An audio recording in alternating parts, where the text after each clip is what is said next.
Instalasi pengolahan lumpur tinja atau IPLT Putri Cempo milik Perumda Air Minum Kota Surakarta berlokasi di Kampung Jatirejo, RT 3 RW 39, Kelurahan Mojosongo, Kecamatan Jebres, Kota Surakarta. Lahan IPLT tersebut seluas 10.500 meter persegi dengan hak pakai nomor 22 AE 194671. Area tersebut dialiri listrik 3.500 volt ampere. Dibangun pada tahun 1993 dengan kapasitas 26 meter kubik per hari, kemudian disempurnakan instalasinya pada tahun 2006. Pada tahun 2015, instalasi pengolahan lumpur tinja Putri Cempo sudah mampu meningkatkan kapasitas olahannya menjadi 45 meter kubik per hari.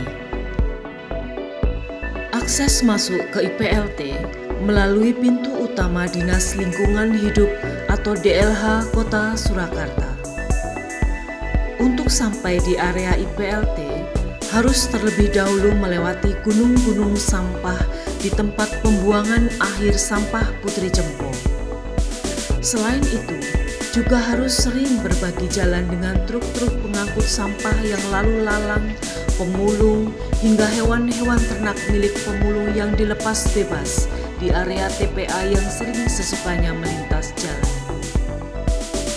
Dengan mengandalkan cahaya matahari, udara, dan angin, proses pengolahan di IPLT Putri Cempo melalui kolam-kolam stabilisasinya setidaknya harus melewati 6 tahapan.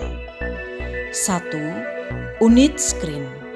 Unit ini adalah tahapan pertama yang bertujuan menghilangkan padatan atau kotoran yang terbawa dalam lumpur tinja yang berasal dari armada tangki tinja. Hal tersebut harus dilakukan karena padatan atau kotoran tersebut dapat mengganggu proses kinerja alat yang beroperasi di bak selanjutnya. 2. Unit Imhoff. Tahapan ini bertujuan memisahkan padatan yang akan mengendap dengan cairan dalam lumpur tinja. Proses di tahapan ini dilakukan pada kolam mini berbentuk tangki yang terbagi dalam 2 kompartemen yang diberi sekat. Kompartemen bagian tengah hingga atas berfungsi sebagai ruang pengendap, sedangkan kompartemen bagian bawah berfungsi sebagai ruang pencerna. Proses yang terjadi di unit Imhoff akan menghasilkan skrum pada bagian permukaan tangki dan biogas dari proses pencernaan. Cairan yang telah terpisah dengan padatan selanjutnya dialirkan ke unit pengolahan berikutnya. 3. Unit kolam anaerobik 1 dan anaerobik 2.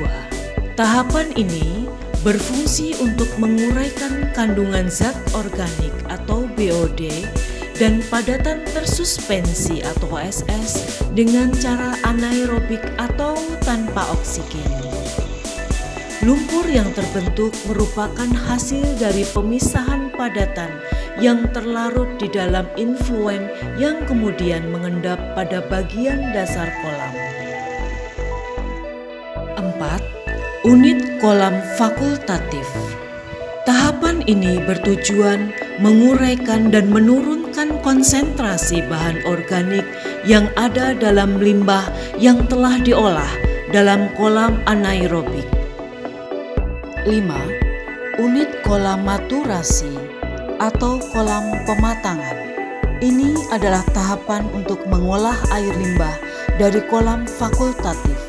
Kolam ini merupakan bagian dari rangkaian akhir proses pengolahan aerobik air limbah sehingga dapat menurunkan konsentrasi padatan tersuspensi dan kandungan zat organik yang masih tersisa di dalamnya.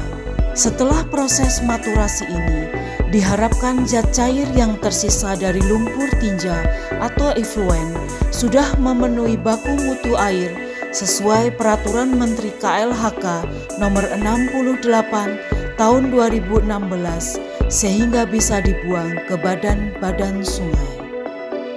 6. Unit sludge drying bed. Tahapan ini bertujuan mengeringkan lumpur yang telah stabil. Lumpur yang keluar dari sludge drying bed diharapkan sudah memiliki kandungan padatan yang tinggi, sehingga lumpur benar-benar tampak kering dan bisa dimanfaatkan sebagai pupuk dan tanah uruk.